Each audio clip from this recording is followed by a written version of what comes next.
Mini episode 389 of the FDH Lounge is brought to you by Sportsology, delivering unconventional columns and webcasts about sports, TV, music, movies, and more. Follow them on the web at sportsology.info. The FDH Lounge. You want to schedule your life around it. A long time ago, on a gloomy, wet Cleveland spring night, two men stand alone amidst the late-night drizzle. Their voices echo across the vacant station parking lot as they debate the merits of the great American radio show that have been missing for far too long. On that night, an idea was born. That idea became the FDH Lounge.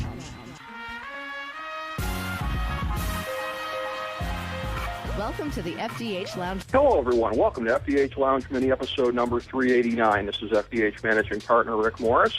We have a very interesting guest with us here today. He's got some perspectives to speak about that it's going to make for a different kind of a segment than what we've had on the show previously because of this man's life experiences, everything that he has been through. And that will be, I think, a very enlightening conversation. And again, as folks know who have been listening to the show over a period of time, I personally am a lifelong observant Roman Catholic and have my perspectives that I'm coming from. So it'll be very interesting. I'm looking forward to, after we go through some of the gentleman's biography and some of the things he's been up to recently, some of the projects he's been working on, taking a sort of philosophical turn at the end here and seeing just how unbridgeable different perspectives may be. I know that they are unbridgeable to an extent, but I definitely would like to take a philosophical turn with this gentleman and kind of engage him on that and find out just exactly how unbridgeable different perspectives may be. It's, again, characteristic of what we like to do in the FDH Lounge, break it all down on this program, get into it, and again, this is a very interesting gentleman to speak with. He is a former NFL player and NFL Europe player. He is executive director of the You Can Play project, and he has been one of a number recently of advisors to Michael Sam, as he has dealt with his experience of coming out and coming into the NFL draft. And he had an opportunity to meet with Michael Sam along with some other folks. So always very newsworthy projects that he is working on, and looking forward to getting a chance to speak with this gentleman.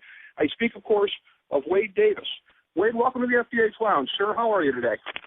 I'm wonderful. How are you doing? Fine, thanks. I guess let's just start there. Let's start with the rip from the headline stuff and maybe kind of work our way backwards. But I know you had that meeting with Michael Sam recently. You wrote about it and your experience of getting to talk to him, and I know that you're very impressed with him personally. So what has it been like as somebody who was gay and in the NFL, albeit closeted, but what is it like dealing with this gentleman and seeing what he's going through and getting ready to come in as an openly gay man from day one? I've been, as you mentioned, very fortunate to have a chance to meet Michael Sam. And the one thing that you realize from the moment that you're in his presence is that he's a very thoughtful guy who is really just someone who's gay but wants to continue his lifelong dream as a football player. As he said in his Combine interview, he really wants to be thought of as a football player that happens to be gay instead of a gay football player. And I think that the work that I'm doing, the work that's been being done by a lot of other people, who's associated with LGBT activism in sports, and also just I think the country in general wants to just move past this conversation and just speak about him as an athlete who happens to be gay instead of a gay athlete. Well, before I have another question to ask you about him, but I just want to follow up on what you were saying there. How long do you think that basically takes to where this is less noteworthy? I mean, clearly the next person will be less noteworthy in terms of media attention and the person after that, but to where it becomes more commonplace and commonly understood that it's going on and that there aren't just a few folks out there that are the noted exceptions to the rule, how long do you think that takes? I don't think that there's a time frame on that. I think it depends on the number of athletes who are in the four major sports who just start to come out and announce themselves as being gay. Because, if the next 5 years no other athlete comes out and then another one does, it'll be kind of just as big of a story.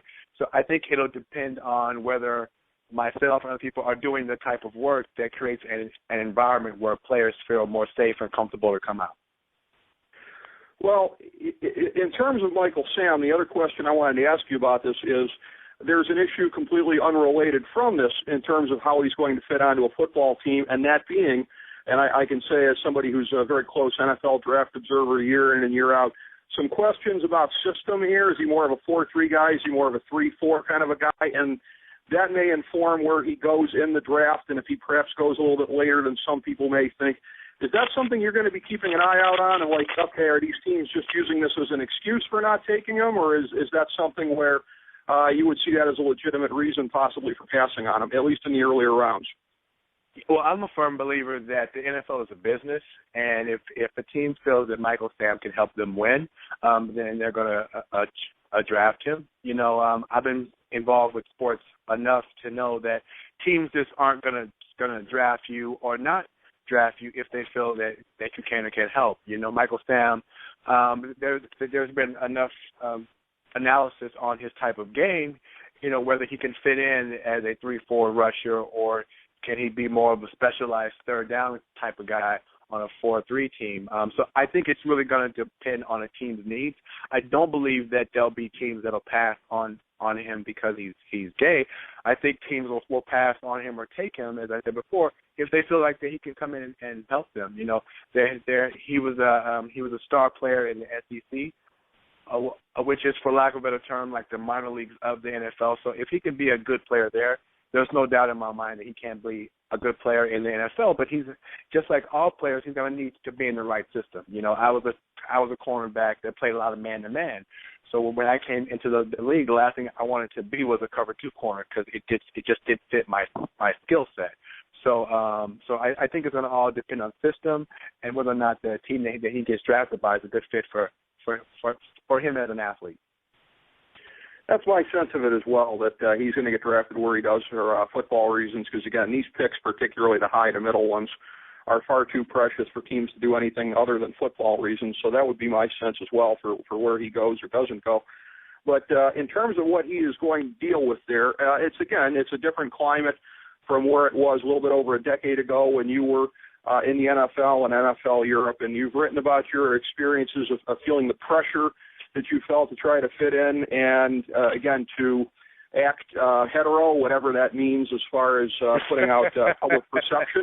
And I'm curious from your perspective, in looking back on it, how much of that do you think was internalized and how much of it do you think was actual stuff? Was there a lot of cases of people saying or doing things that were kind of innocuous that you took as, oh, crap, this guy might be on to me? Or how much of that was basically in your head versus actual things you were dealing with from people? To be honest with you, a lot of, for myself, is that I dealt with so much internalized homophobia and shame that when I got into high school and more even in college and in the pros, I already had these kind of narratives and understanding of what people's perception of me already was. So I never felt like I couldn't be out on my team, or not, that's not true. I didn't feel that my teammates were creating an environment where I couldn't announce my sexuality as being gay, but what I did feel is that it would have made people look at me very differently. You know, there are specific kind of scripts, you know, back when I was playing, and to some extent now, that people assume that gay men are. You know, we often thought of it being weaker, being less than, being more like a woman, which speaks to not only a culture of homophobia, but mainly sexism, right? So the last thing that I wanted was for someone to equate my manhood with being something that was less of your stereotypical man. So a lot of it was something that I had learned, you know, as a kid about what it meant to be gay.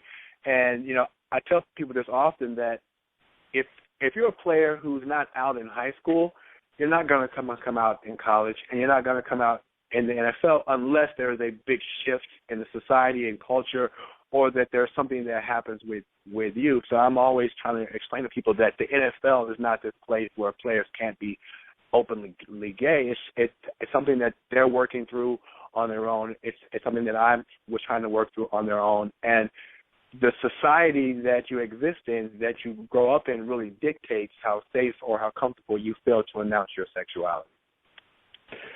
Well, I wonder how much of it also, too, again, you were dealing with a little bit of a different climate a little bit over a decade ago, plus I wonder how much of it has to do with the caste system of the NFL. A good friend of mine and a good friend of the show's Vernon Turner, like yourself, was an undrafted free agent. So to do this from that perspective where you're on the bubble from day one, and again, it takes a long time, if ever, for a lot of guys to get off of that bubble, versus Michael Sam is going to come in, realistically probably a mid-round pick at worst. But again, as somebody who was an award-winning player in the SEC, comes in with that kind of profile on the football field, I would imagine it's much more difficult for somebody to assert themselves if they're a guy who's afraid that they may not make the roster in the first place versus somebody who has a pretty good sense that they're going to make it regardless. Definitely. You know, one of the things that the word is thrown around oftentimes is the word of a distraction, right? And there are plenty of people who hate that type of word. They're assuming that Michael Sam is a distraction because he's LGBT, right? Michael Sam could be selling books, you know, in the back of the locker room. And if that is a distraction, you know, it's a business, and teams want players to just be basically focusing on the sport of football.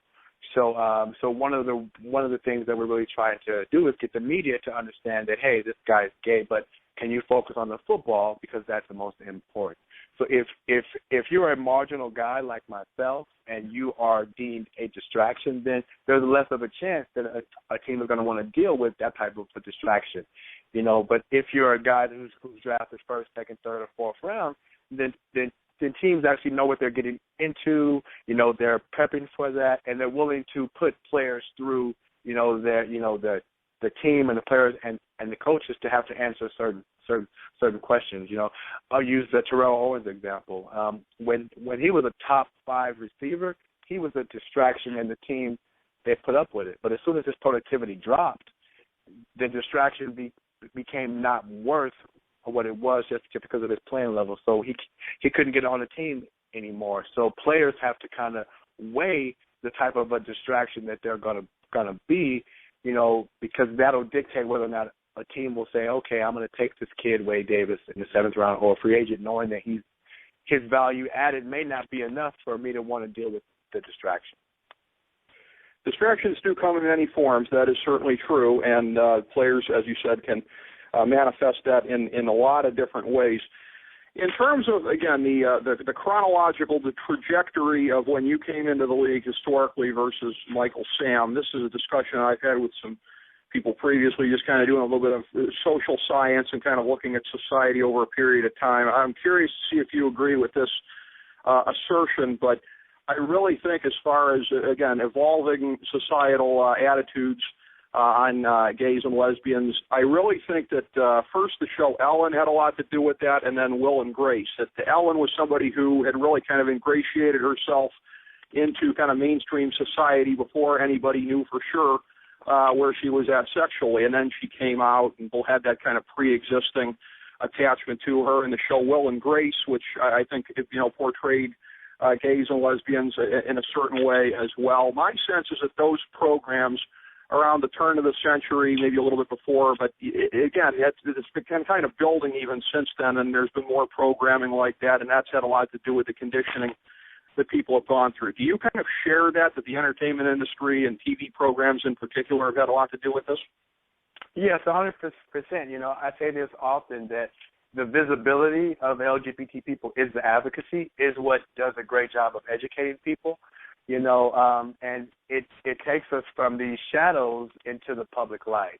So, you know, even a show like Modern Family, you know, by being such a show that has so many viewers, really helps people to reimagine and helps them to reshape their ideas around what it means to be gay. One of the things that those shows haven't done a good job of, and the entertainment industry hasn't done a good job of, is really nuancing or showing different types of LGBT people, right? You know, there is still this stereotypical gay man that shows up on television, you know, or this very stereotypical lesbian woman. So, you know, over the next 5 to 10 to 15 years, I would hope that we start to show a different, you know, the spectrum of what it means to be gay, similar to the spectrum of what it means to be heterosexual. Well, this probably goes back to a little bit of what we were talking about before as far as when you were playing and the pressure to kind of act stereotypically heterosexual, again, whatever that means. I've noticed a lot of the same thing you're talking about as well with characters. One of the things, I don't know if you've seen this or not, but on the new sitcom this year, Brooklyn Nine-Nine, they have a gay character on there who I think is presented in a pretty matter-of-fact kind of way, and that there's nothing aside from the fact that you know that he's gay and that he has said that would cause you to understand it. This is not like a Sean Hayes situation where everything about the man screams stereotype. This character is one that I think probably would be mistaken for straight in a lot of different parlances here. So is that kind of more what you're talking about as far as characters that don't necessarily wear that on their sleeves? Exactly, you know, and again, you know, I'm a type of man, you know, for lack of a better word, that has what I like to call masculine privilege, right? Which means that I can enter and exit spaces without someone assuming my sexuality, but making sure that we see different representations of what it means to be LGBT is really important. And that, again, helps people to realize that we're not this one type of monolithic gay person. So a show like Brooklyn Nine-Nine that has a gay male like that on there really helps people to reimagine it. So you have seen that show? You're familiar with the character? I am not familiar with the character. But I don't watch a lot of TV. Oh, okay. You know, but, okay. Yeah, you know, I watch ESPN incessantly and some news shows, but other than that, I don't watch much television. Okay. All right, yeah, that I don't even watch the show that much, but it's something that I noticed from coming across it once or twice. But, again, as I had indicated in the setup here, something that I would like to, I've never heard somebody from my perspective pose a philosophical question to someone of your perspective before, so making a little bit of history here perhaps. But, again, as I had indicated, just in terms of the setup here, that, again, I am a lifelong Roman Catholic. I am a social conservative. I have my thoughts on that, and we need not elaborate anything, you know, further on that. But everybody basically understands the perspective, I think, of religious traditionalists and the like. And there's this sense that I have that, again, there's the divide as far as the perspectives and what's the best application of love thy fellow man. So I'm going to basically look at the universe here of, let's just take this universe of people who are truly well-meaning. And let's leave aside anybody else who has, you know, any bigoted thoughts or is not a well-meaning kind of a person. But the analogy that I make in looking at this, we all understand in life that you essentially have two kinds of friends, right? You have the kind of friend, you know, person A is somebody who cheers you on no matter what you do and backs you unconditionally and doesn't stop to, okay, is that such a great idea? Is it not? Person B is actually the kind of friend that I am, of where I do sometimes stick my neck out. Sometimes my friends don't like it, but generally they appreciate that, you know, I try to look out for them. I'm willing to, you know, risk the heat a little bit. And, again, that applies also, I think, to my perspective on looking at issues like this. And I think, again, social conservatives who are well-meaning people and who truly have nothing but love in their hearts for people, in the sense that, again, the most important thing from the perspective of any social conservative would be the human soul, the fact that our lifetime here on Earth is basically one grain of sand, if you will, on that entire vast beach. And that basically, in terms of trying to look out for their fellow man, even if it means saying something that's unpopular, something that's not very well appreciated, et cetera. And to me, I don't see the straight allies, the progressives of the movement, essentially having that same kind of concern. They seem to be okay with, okay, well, we'll take our chances on the mercy of God, versus I would say that the social conservatives like myself, again, since the notion of the mercy of God, we don't exactly know how that comes down. I see a lot of social conservatives like myself who adhere to the same kind of traditional beliefs as not wanting to take that chance with somebody else's soul. But essentially, anything that your group would be advocating for, essentially, and encouraging gay and lesbian youth to fully embrace that and to live that lifestyle. And I don't know if your group takes a position on gay marriage or not, but I would assume that it is affirmative if there is one. So in terms of people who do not agree with you, but who are, like I said, of good faith, is there anything about that where you get where they're coming from, even if you don't agree with it? Or from your perspective, is it kind of inherently bigoted if somebody is not with you on this and basically along with whatever it is that you're advocating. Gotcha. Well, I think the work that I do, which I think has made me as successful as I am, is that I don't come to any work assuming that there is a right or wrong or that there is a good or bad, right? Just because I don't know everything, and I'm sure the person who I'm talking to isn't, right? I mean, doesn't either. So what I really try to do is engage everyone in a conversation.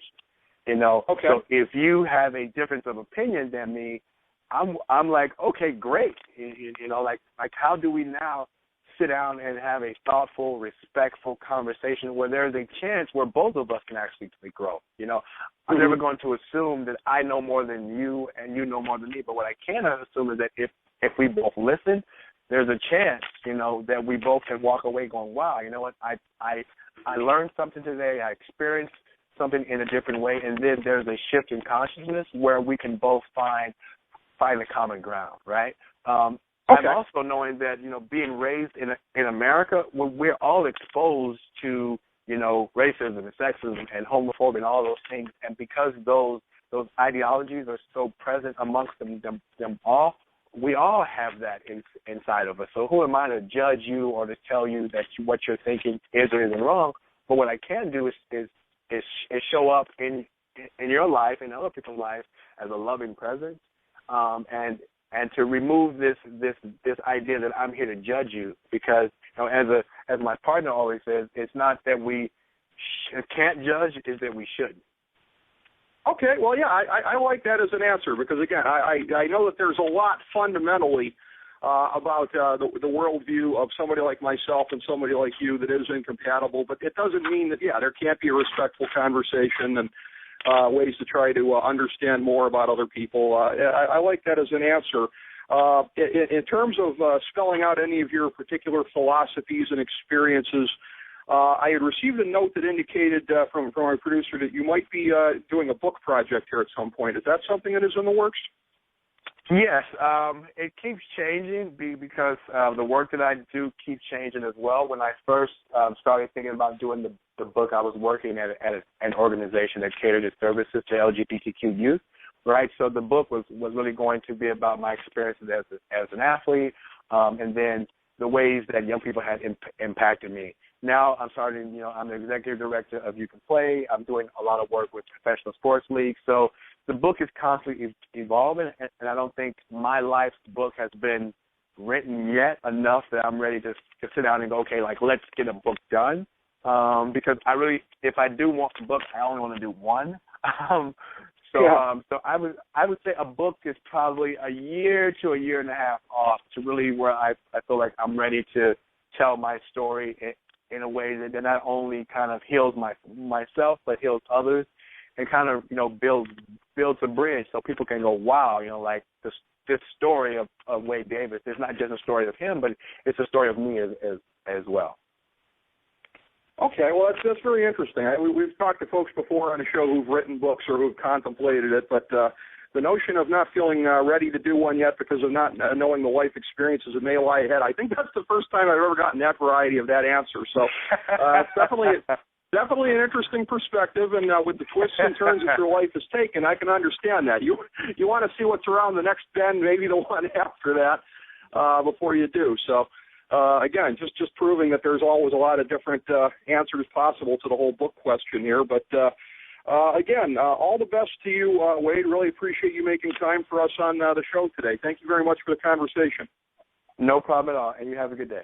As we bring the show to a close, we would like to extend our deepest gratitude to NBC, CBS, ABC, Fox, all Clear Channel affiliates, TNT, TBS, USA, UPN, Deadspin.com, YouTube.com, YTMND.com, MySpace.com, various blogs, Fox News, CNN, CNBC, MSNBC, IamBoard.com, Billboard.com, Google.com, ESPN, ESPN2, ESPN News, ESPN Classic, NBA TV, NFL Network, Sports Time Ohio, Athlon Magazine, Comedy Central, Cartoon Network, The Boomerang Channel, QVC, BET, The Spice Channel, Steno Notebooks, Manwich, Papermate Office Supplies, waitresses, strippers, bartenders, garbage men, janitors, microwave popcorn, the writers of The Office, Scrubs, Entourage, My Name is Earl, Oz, Metalocalypse and the Boondocks, Aquafina, and the Periodic Table of Elements.